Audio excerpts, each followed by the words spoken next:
भारत के वक्फ कानून और भारतीय मुसलमानों को लेकर बांग्लादेश ने कैसे मर्यादा लांघ दी और कैसे पीएम मोदी के नए भारत ने उसे तगड़ा जवाब दिया, यह सब आज आपको बताऊंगा। कैसे वक्फ कानून पर भारत में हो रहे प्रदर्शन के बीच पाकिस्तान भी साजिश की फिराक में है, यह भी आपको दिखाऊंगा। लेकिन पहले बात मुर्शिदाबाद हिंसा पर घिरी ममता बनर्जी की, जिनका बुरा टाइम ही खत्म नहीं हो रहा। ममता बनर्जी खुद तो हिंसा प्रभावित इलाके में नहीं गई, ना पीड़ित हिंदुओं से मिली, लेकिन आज बंगाल के राज्यपाल ने ग्राउंड पर पहुंचकर ममता सरकार को मुसीबत में डाल दिया। ममता सरकार ने हालांकि इनडायरेक्टली पूरा जोर तो लगाया था कि राज्यपाल हिंसा प्रभावित इलाके में ना जाए, लेकिन राज्यपाल सीवी आनंद बोस ने ममता बनर्जी की हर अपील को नकार दिया और खुद ग्राउंड जीरो पर पहुंच गए। इतना ही नहीं, वक्फ कानून के खिलाफ भड़की हिंसा को लेकर राज्यपाल ने बहुत सख्त रुख अपना लिया है। राज्यपाल ने यहां तक कह दिया कि बंगाल की सड़कों पर कई जगहों पर मौत का तांडव चल रहा है। तो ये जो आप मौत का तांडव शब्द सुन रहे थे अभी तक, वो हम नहीं कह रहे हैं, ये बंगाल के राज्यपाल कह रहे हैं कि बंगाल में कई जगहों पर सड़कों पर मौत का तांडव चल रहा है। बंगाल के राज्यपाल के इतना सख्त रुख के बाद अब ये सवाल उठ रहे हैं कि क्या ममता सरकार का उल्टा काउंटडाउन शुरू हो गया है? क्या राज्यपाल बंगाल में राष्ट्रपति शासन लगाने की सिफारिश कर देंगे? क्योंकि राज्यपाल खुद ही कह रहे हैं कि वो ग्राउंड पर उतरकर जो हालत देख रहे हैं उसे लेकर एक एक्शन प्लान बनाएंगे। सवाल यह है कि राज्यपाल बंगाल में ममता सरकार के खिलाफ रिपोर्ट तैयार कर केंद्र को भेजने वाले हैं क्या? राज्यपाल के ग्राउंड पर उतरने से ममता बनर्जी की मुश्किलें इसलिए भी बढ़ गई हैं क्योंकि अब तक ममता बनर्जी वहां गई ही नहीं। अब सवाल तो उठेंगे ही कि भाई राज्यपाल जा सकते हैं, मुख्यमंत्री नहीं जा सकती। बंगाल के हिंसा प्रभावित इलाकों में राज्यपाल ने क्या देख लिया जो प्रेसिडेंट रूल लगवा सकता है क्या? वक्फ कानून के विवाद में कैसे बांग्लादेश कूद पड़ा मुसलमानों को भड़काने? कैसे all India Muslim personal law board के सदस्य वक्फ कानून पर फिर से भड़काऊ बयानबाजी करने लगे हैं? कैसे मुर्शिदाबाद में हिंदू घरों पर निशान लगा लगाकर उन्हें टारगेट किया गया, यह सब आपको बताऊंगा। लेकिन पहले जरा देखिए क्या कुछ हुआ है।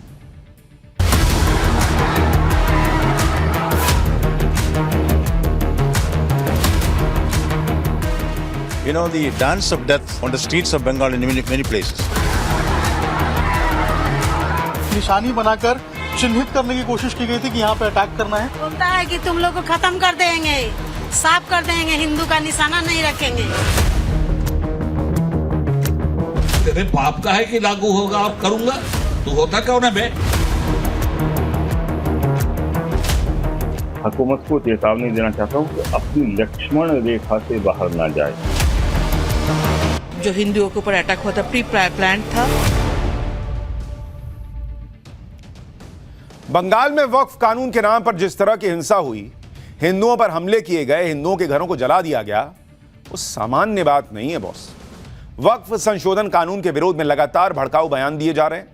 हैरान करने वाली बात तो यह है कि भारत के कानून के विरोध में बांग्लादेश में प्रोटेस्ट हो रहा है, बांग्लादेश में। और यही पीएम मोदी के लिए बड़ी चुनौती भी है। पहली चुनौती तो वक्फ के नाम पर मुसलमानों को भड़काते मौलाना है जो गृह युद्ध की धमकी तक दे रहे हैं, जिनको सुप्रीम कोर्ट से ज्यादा भरोसा शरीयत पर है, जो ये कह रहे हैं कि अगर सुप्रीम कोर्ट से हक में फैसला नहीं आया तो शरीयत के हिसाब से काम किया जाएगा। दूसरी तरफ बांग्लादेश है जो भारत के मुसलमानों के कंधे पर बंदूक रखकर सरकार पर निशाना साध रहा है और पाकिस्तान की भाषा बोलने लगा है। बांग्लादेश का कहना है कि भारत सरकार भारत के मुसलमानों की रक्षा करे। ओ भैया, तुमसे वहां हिंदू नहीं संभल रहे, यहां मुसलमानों के साथ क्या हो गया भाई? गजब है बॉस। बांग्लादेश अपने हिंदुओं को बचा नहीं पा रहा है, भारत के अल्पसंख्यकों पर ज्ञान दे रहा है। क्या हुआ मुसलमानों के साथ भाई? घर छोड़ के तो हिंदू जा रहा है, वो भी तब जब बंगाल हिंसा में हिंदुओं को टारगेट करके हमला किया जा रहा है तो बांग्लादेश जो है वहां से बैठे बैठे आग लगा रहा है, पिन मार रहा है। वक्फ संशोधन कानून के खिलाफ मुसलमानों को भड़काने वाले मौलानाओं के बारे में आगे बताऊंगा। पहले जरा बांग्लादेश के बारे में सुनिए कैसे उछल रहा है और कैसे नरेंद्र मोदी की सरकार ने उसको सेट किया। बांग्लादेश की सरकार के प्रमुख मोहम्मद यूनुस के प्रेस सेक्रेटरी शफीकुल आलम ने कहा है कि बांग्लादेश सरकार ने मुसलमानों पर हमलों की निंदा की है जिससे जान माल का नुकसान हुआ है। हम भारत और पश्चिम बंगाल सरकार से अल्पसंख्यक मुस्लिम आबादी की पूरी तरह से सुरक्षा के लिए सभी कदम उठाने का आग्रह करते हैं। इसी के साथ पश्चिम बंगाल के मुर्शिदाबाद में हुई हिंसा में बांग्लादेश की भूमिका होने से उन्होंने इनकार किया। यानी आप देखिए कि बांग्लादेश जो इत्तू सा देश है, आज की डेट में आजाद है तो भारत की वजह से है, वो अपने घर में अल्पसंख्यक हिंदुओं के खिलाफ हिंसा रोक नहीं पा रहा। जो कट्टरपंथियों की गिरफ्त में खुद है, वो भारत को ज्ञान दे रहा है कि यहां अल्पसंख्यकों को, मुसलमानों को बचाइए। किससे बचाएं भाई? आरोप तो खुद मुर्शिदाबाद में लग रहा है जिन पर, उनको कह रहा है कि बचाइए, और जो वहां से बच के भागे उनके लिए कुछ नहीं कह रहा। ना उसको अपने यहां के हिंदुओं की चिंता है, ना यहां के हिंदुओं की चिंता है, बस मुसलमानों को भड़का रहा है। यहां के मुसलमानों के खिलाफ हिंसा नहीं हुई, हिंदुओं पर हमला हुआ है भाई। बांग्लादेश ने भारत को लेकर पाकिस्तान वाली भाषा बोली तो भारत ने फौरन बांग्लादेश को उसकी जगह दिखाई। भारत के विदेश मंत्रालय ने दो टूक कह दिया कि हम बांग्लादेश के बयान को रिजेक्ट करते हैं। रिजेक्ट, खत्म, हटाओ है फक। यह बयान बांग्लादेश में अल्पसंख्यकों पर हो रहे हमलों पर भारत की चिंताओं की तुलना करने का कपटपूर्ण प्रयास है। बांग्लादेश में अल्पसंख्यकों पर हमलों के अपराधी खुलेआम घूम रहे हैं। इस तरह के अनुचित बयानबाजी करने के बजाय बांग्लादेश को अपने अल्पसंख्यकों की सुरक्षा पर ध्यान देना चाहिए। यानी भारत ने साफ साफ लफ्जों में बांग्लादेश को उसकी औकात, उसकी जगह बता दी कि देखो, पहले अपने घर में देखो, इधर मत आओ, हमारे यहां घुसने की जरूरत नहीं, अपना घर संभालो। जहां हिंदुओं का जीना कट्टरपंथियों ने दूभर कर रखा है, बंगाल में जो हो रहा है उस पर बेवजह की बयानबाजी ना करो। बांग्लादेश को तो भारत ने तगड़ा जवाब दे दिया, लेकिन एक चुनौती उन मौलानाओं की भी है जो मुसलमानों को वक्फ संशोधन कानून के खिलाफ लगातार भड़का रहे हैं। ये वो मौलाना है जिनकी बातों को मुस्लिम समाज के लोग मानते हैं। इन मौलानाओं का काम तो यह होना चाहिए था कि वो शांति के साथ प्रोटेस्ट की बात करें। जब मामला सुप्रीम कोर्ट में है ही तो भड़काऊ बयान देने का क्या मतलब? क्या इन मौलानाओं को देश की सुप्रीम कोर्ट पर भरोसा नहीं है? और अगर सुप्रीम कोर्ट से विपरीत फैसला आ जाएगा तो क्या हिंसा कर दीजिएगा? क्यों ये मौलाना कह रहे हैं कि देश में गृह युद्ध के आसार दिख रहे हैं, सरकार को लक्ष्मण रेखा पार नहीं करनी चाहिए, नहीं तो देश को बहुत ज्यादा नुकसान हो जाएगा? धमकी देना नहीं है सब। इस तरह की बातें करना विरोध की नहीं बल्कि धमकी की भाषा होती है। सुनिए इंडियन यूनियन मुस्लिम लीग के मौलाना कौसर हयात को, वो भाई साहब किस अंदाज में सरकार को धमकी दे रहे हैं, सुनिए, आप देखिए, खुद देखिए। मैं समझता हूं कि भाजपा सरकार, मौजूदा भाजपा सरकार देश को लाकानूनियत की तरफ, अराजकता की तरफ धकेल रही है। इसमें गृह युद्ध के चरम आसार हैं। मैं हुकूमत को चेतावनी देना चाहता हूं कि अपनी लक्ष्मण रेखा से बाहर ना जाए, वो दूसरों को लक्ष्मण रेखा ना बताएं, बल्कि हुकूमत खुद अपनी लक्ष्मण रेखा बताए कि क्या है और क्या उसकी लक्ष्मण रेखा है, उसे समझने की कोशिश करे और उस लक्ष्मण रेखा से बाहर ना जाए, वरना देश का बहुत ज्यादा नुकसान हो जाएगा। गजब ही हो रखा है। सब कुछ तुम्हारे हिसाब से हो तो ठीक है, तो संविधान सुरक्षित है, लोकतंत्र जिंदा है, और मन का नहीं होगा तो सीधा सरकार को धमकी दे रहे हैं लोग कि देश में सिविल वॉर हो जाएगा, देश का बड़ा नुकसान हो जाएगा। अभी तक वक्फ का जो कानून है, जिस हिसाब से चल रहा था कि जहां उंगली रखी तुम्हारी हो गई जमीन, ये वाला हिसाब चल रहा था, तो देश का क्या भला कर दिए भाई? मुसलमानों का क्या भला कर दिए, इतना बता दो ना। खुद को मुसलमानों की सबसे बड़ी संस्था बताने वाला all India Muslim personal law board भी ऐसी भाषा का इस्तेमाल कर रहा है। पर्सनल लॉ बोर्ड की बातें या आदेश मुसलमानों के लिए पत्थर की लकीर की तरह होती है कई बार। ऐसे में all India Muslim personal law board की जिम्मेदारी और बढ़ जाती है। लेकिन यहां तो मामला ही उल्टा है, खुद IMPLB मुसलमानों को भड़काने में लगा हुआ है। मुस्लिम पर्सनल लॉ बोर्ड ने कहा है कि सरकार मुसलमानों को सेलेक्टिव हैरेसमेंट कर रही है। इस कानून से जगह जगह लॉ एंड ऑर्डर खराब होगा, इसके खिलाफ जगह जगह कैंपेन होंगे, प्रोटेस्ट होगा, आंदोलन होगा। कह रहे हैं कि अंग्रेजों के बाद अब काले अंग्रेजों से लड़ाई लड़ेंगे। आप सोचिए कि वक्फ कानून पर सुप्रीम कोर्ट पर सुनवाई चल रही है, सुप्रीम कोर्ट में, और कल जो सुप्रीम कोर्ट ने अंतरिम आदेश दिया उस पर तो मुस्लिम नेताओं ने जश्न मनाया था, हल्ला मचा दिया था कि हमारी जीत हो गई। तो फिर आज भड़काने की क्या जरूरत थी? क्योंकि वही हुआ है अंदर अंदर, इनको समझ में आ रहा है जो हमने कल आपको पाठशाला में बताया था कि कोई जीत वीत नहीं हुई है। क्या ये सरकार के साथ साथ न्यायपालिका पर दबाव बनाने की कोशिश नहीं मानी जाएगी, जो ये कह रहे हैं, कर रहे हैं कि हम जो चाहते हैं वो कर दो, नहीं तो देश में गृह युद्ध हो जाएगा? मौलाना ओबेदुल्ला आजमी की भाषा सुनिए, जो all India Muslim personal law board से हैं। जरा इनकी भाषा सुनिए, क्या धमकी दे रहे हैं। कि आपने बाबा साहब भीमराव अंबेडकर के संविधान की शपथ लेकर प्राइम मिनिस्ट्री हासिल किया है, या वो दूसरे साहब जो हैं जिनकी बोली आप सुन रहे हैं, लागू ही होगा और करूं, तेरे बाप का है कि लागू होगा और करूंगा? तू होता कौन है बे? तू अगर इस जुबान में बात करता है तो हम उससे ज्यादा सख्त जुबान में बात कर सकते हैं, इसलिए कि तू गुंडागर्दी की बुनियाद पे बात कर रहा है और हम मुल्क के संविधान की हिफाजत के लिए एक स्वतंत्रता सेनानी की हैसियत से बात कर रहे हैं। इनका जब मन आता है ये संविधान के हिसाब से बात करने लगते हैं। जब मन आता है तो कहते हैं हम शरीयत मानेंगे, हमारे धर्म में कोई ना घुसे, ये हमारे धर्म का मामला है। इतना ही नहीं, all India Muslim personal law board ने तो नेक्स्ट लेवल की प्लानिंग कर रखी है। All India Muslim personal law board का कहना है कि वक्फ संशोधन कानून के खिलाफ तब तक आंदोलन जारी रहेगा जब तक इस कानून की धज्जियां नहीं उड़ जाती। यानी सुप्रीम कोर्ट का फैसला नहीं मानेंगे क्या, यह भी क्लियर होने लगा है। सुनिए एक बार। तो अर्ज ये करना है कि ये सारी चीजें हैं और आपको मालूम है कि देश का कानून हमें भरपूर आंदोलन का हक देता है। हम उस वक्त तक ये आंदोलन all India Muslim personal law board के थ्रू जारी रखेंगे जब तक इस तरह का गैर कानूनी कानून हिंदुस्तानियों पे थोपा गया है उसकी धज्जियां न उड़ जाएं। थैंक यू, शुक्रिया। द्वारका पीठ के शंकराचार्य स्वामी सदानंद सरस्वती का कहना है कि वक्फ बोर्ड को ही खत्म कर देना चाहिए। अगर ऐसा नहीं होता है तो हिंदुओं के लिए भी सनातन बोर्ड या संस्था बन जानी चाहिए। सुनिए शंकराचार्य स्वामी सदानंद सरस्वती को। लोग तो समाप्त करना ही चाहते थे, हम लोगों का तो प्रयास ये था कि समाप्त होना चाहिए। समाप्त नहीं होता है तो हिंदुओं का, सनातन धर्मावलंबियों का भी संस्थान होना चाहिए, ट्रस्ट होना चाहिए, बोर्ड होना चाहिए। लगभग 4 लाख मंदिर हैं, वो सरकार के अधीनस्थ हैं। कौन सी मस्जिद ऐसी है देश में जिसका शासन सरकार करती है, जिसका संचालन सरकार करती है? ये पक्षपात पूर्वक निर्णय क्यों लिया जाता है हिंदुओं के विरुद्ध ही? यानी कुल मिलाकर माहौल यह बन गया है कि वक्फ कानून से मुसलमानों के हक छीन लिए जाएंगे। दूसरी तरफ बीजेपी मुसलमानों में वक्फ संशोधन कानून के प्रति जागरूकता बढ़ाने के लिए वर्कशॉप आयोजित कर रही है।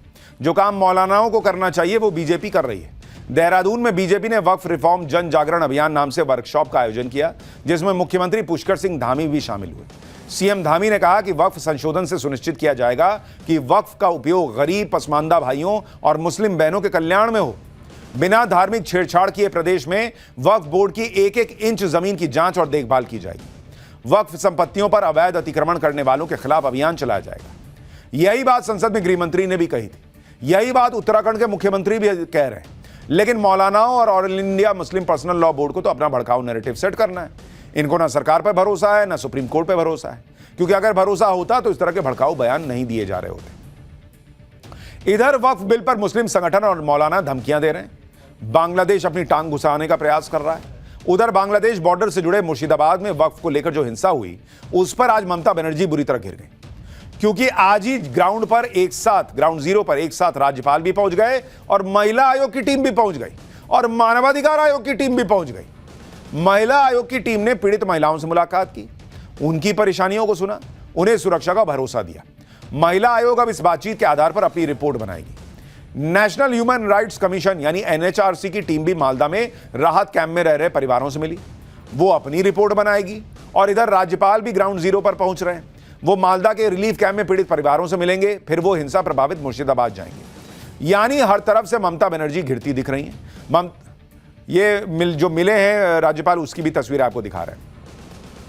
ममता बनर्जी के राज में जो भयानक कांड हुआ है, एक तरफ से उसकी चार्जशीट तैयार हो रही है और अलग अलग रिपोर्ट ही बंगाल में राष्ट्रपति शासन लगाने का आधार बन सकती है। राज्यपाल ने तो कल ही संकेत भी दिए थे कि वो रिपोर्ट बनाएंगे और केंद्र को भेजेंगे।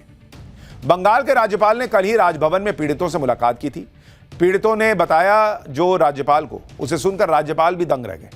इसलिए उन्होंने ग्राउंड जीरो पर जाने का फैसला किया। आप सुनिए, मालदा और मुर्शिदाबाद जाने से पहले ही राज्यपाल ने सख्त रुख अपनाते हुए कहा कि बंगाल में मौत का तांडव चल रहा है। सुनिए राज्यपाल को। What has happened there is something which should never have happened. But the specter of violence is showing its ugly head on and off in Bengal in various places. You know, we have to coffin the cult of violence and drive the last nail on the coffin. That is a task which is necessary to maintain peace and tranquility in Bengal. You know, the dance of death, if I may say so, that is going on wantonly on the streets of Bengal in many places. Bengal के राज्यपाल भड़के हुए हैं। उधर जो पीड़ित हिंदू परिवार हैं वो दर्द और डर में। आज जब महिला आयोग की टीम ने मालदा के राहत कैंप में इन परिवारों से बात की तो पीड़ित महिलाएं महिला आयोग की अध्यक्ष के साथ लिपटकर रोने लगी। वो अपने आंसू ही नहीं रोक पा रही थी। मालदा के राहत कैंप से जरा रिपोर्ट देखिए। लोग कह रहे हैं कि वापस नहीं जाएंगे, बहुत डर लग रहा है हमको, हम नहीं जाएंगे वापस। और उसके बाद जो लोग वहाँ से पलायन करके एक तरीके से हम कहें तो फिर मालदा पहुंचे थे। मालदा के परलायपुर हाई स्कूल में आकर यहाँ पर एक शरणार्थी के रूप में रह रहे थे। उन लोगों से मिलने के लिए आज जो राष्ट्रीय महिला आयोग की टीम है वो पहुंची है और लगातार उन लोगों से बात किया जा रहा है, उनसे मुलाकात किया जा रहा है। तमाम जो महिलाएं हैं जो यहाँ पर मौजूद थी, उन सभी महिलाओं ने यहाँ पर जो अध्यक्ष हैं राष्ट्रीय महिला आयोग की, उनसे यहाँ पर मुलाकात की, उनसे यहाँ बातचीत की। आज जैसे ही राज्यपाल से लेकर महिला आयोग और मानवाधिकार आयोग की टीम ग्राउंड जीरो पर उतरी और पीड़ितों की गवाही उन्होंने रिकॉर्ड की, वैसे ही ममता सरकार मुश्किल में आ गई, क्योंकि पीड़ितों के बयान, उनका डर, राज्य सरकार पर उनका अविश्वास, ये सब ममता बनर्जी के खिलाफ जाएगा। और ये सवाल भी उठेगा कि जब महिला आयोग, राज्यपाल सब ग्राउंड जीरो पर जा सकते हैं तो फिर मुख्यमंत्री क्यों नहीं जा सकते? आप देखिए मालदा और मुर्शिदाबाद जाने को लेकर कैसे ममता बनर्जी की सरकार और टीएमसी के नेता कंफ्यूजन फैला रहे हैं। एक तरफ ममता बनर्जी कोर्ट में बता रही हैं कि मुर्शिदाबाद में हालात काबू में, टीएमसी के सांसद कल्याण बनर्जी दावा कर रहे हैं कि मुर्शिदाबाद में सब सामान्य हो गया है। दूसरी तरफ कल ही ममता बनर्जी राज्यपाल से कह रही थी कि अभी उन्हें मुर्शिदाबाद जाना नहीं चाहिए और तर्क यह दिया कि अभी हालात धीरे धीरे सामान्य हो रहे हैं। अगर राज्यपाल ग्राउंड पर जाएंगे तो शांति और भरोसा कायम करने के प्रयास खराब हो सकते हैं। ममता बनर्जी का कहना है कि वो भी वहां जा सकती थी, लेकिन अगर वो जाती तो उनके देखा देखी दूसरे नेता भी जाएंगे, जबकि अभी प्रशासन लोगों के भरोसे को फिर से कायम करने की कोशिश कर रहा है। गजब का तर्क नहीं है बॉस? अगर कोई मुख्यमंत्री या राज्यपाल के लेवल का व्यक्ति प्रभावित इलाके में जाएगा तो लोगों का भरोसा घट जाएगा या बढ़ जाएगा? और आप नहीं जा सकती थी तो अपने घर बुला लेती पीड़ितों को, हिंदुओं को, या जैसे स्टेडियम में मौलाना मौलवियों से मिल रही थी वैसे ही कहीं मिल लेती हिंदू परिवारों से।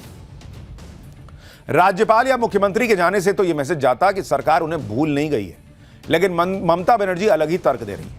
टीएमसी के नेता तो अब राज्यपाल को टारगेट कर रहे हैं, कह रहे हैं कि यह सब बीजेपी की साजिश है और राज्यपाल बीजेपी से मिले हुए हैं। सुनिए जरा।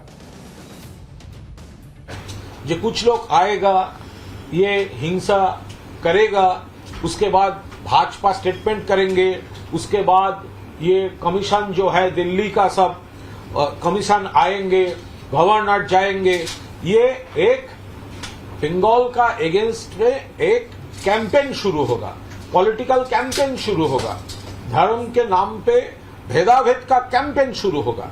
ये पूरा एक प्लॉट है। गवर्नर साहब जो किया वो इरेस्पॉन्सिबल बिहेवियर है, तो वही प्लॉट वाइज वो तो गवर्नर साहब को तो जाना ही पड़ेगा, ये उनका पॉलिटिकल असाइनमेंट है। देखिए, जाने का हिम्मत इनमें नहीं है, क्योंकि जो हिंदू है, उनके जो पीड़ित है, उनके सामने तो ये नहीं जा सकते। मुसलमान के सामने जाएंगे वो भी गाली देंगे। वो वक़्फ़ का मीटिंग तो आपने देखा, खाली सीट था। मैं मुसलमान समाज को भी बोलता हूँ, तृणमूल के नेताओं को बात पे मत जाइए, एक्ट को पढ़िए। किसी ने बोला कि काक ने अपना कान लेकर चला गया तो आप काक के पीछे भागेंगे, ऐसा नहीं होना चाहिए। अब आपको नवभारत की ग्राउंड रिपोर्ट दिखाता हूं, जो हिंदुओं के खिलाफ सोची समझी साजिश को और पुख्ता करती हैं, जिसके बारे में कई लोग आरोप लगा रहे हैं कि भाई हिंदुओं को जानबूझ के टारगेट किया गया। मुर्शिदाबाद में जब हमारे सहयोगी अभिषेक पीड़ित परिवारों के घर गए तो उनके घर के बाहर स्याही के निशान लगे हुए थे। पीड़ित परिवारों का दावा है कि जहां जहां यह निशान लगा हुआ था स्याही का, इंक का, उसी मकान को हिंसक भीड़ ने टारगेट किया, जबकि आसपास बाकी मकान थे उनको टारगेट ही नहीं किया गया। वहां मौजूद पीड़ित परिवार रो रो कर पीएम मोदी से गुहार लगा रहे हैं कि यहां हमेशा के लिए फोर्स लगाएं, नहीं तो वो बच नहीं पाएंगे। हालत यह हो गई है मुर्शिदाबाद की। आप मुर्शिदाबाद से चौंकाने वाली ग्राउंड रिपोर्ट देखिए। धुलियान में हम मौजूद हैं। धुलियान का ये घोष पाड़ा है, घोष मोहल्ला है। यहाँ पे अगर आप देखेंगे तो घर के बाहर जो है वो आपको ये इंक जैसे निशान नजर आएंगे। ये देखिए, यहाँ पे तमाम जो घर हैं इनके पास आपको इसी तरीके से देखिए जो इंक है वो नजर आएंगे। और ये इंक आखिर क्यों डाले गए हैं, ये एक बड़ा सवाल है। लोग हमला का बात देखते हैं कि हम लोगों का घर में ऐसा निशान है, यानी कि हमला के पहले निशान नहीं था। बोलता है कि तुम लोग को खत्म कर देंगे, साफ कर देंगे, हिंदू का निशाना नहीं रखेंगे। हम लोगों का ऊपर बहुत अटैक हुआ है, बहुत हमला हुआ है। एक दिमाग करने की कोशिश थी क्या? ये देखिए, यहाँ भी निशानी है। क्या इस तरीके से निशानी बनाकर चिन्हित करने की कोशिश की गई थी कि यहाँ पे अटैक करना है? बोरखा पहनिए, कपड़ा को उतार दीजिए, असाका से दूर छोड़ दीजिए, ये बोला है। तब आप लोग का बेटा बहू बचेगा। मोदी साहब से हम लोग का विनती है जो हम लोग को कैम्प चाहिए। बोलते हैं ये तो काम दीजिए, काम नहीं देने से बातेंगे नहीं।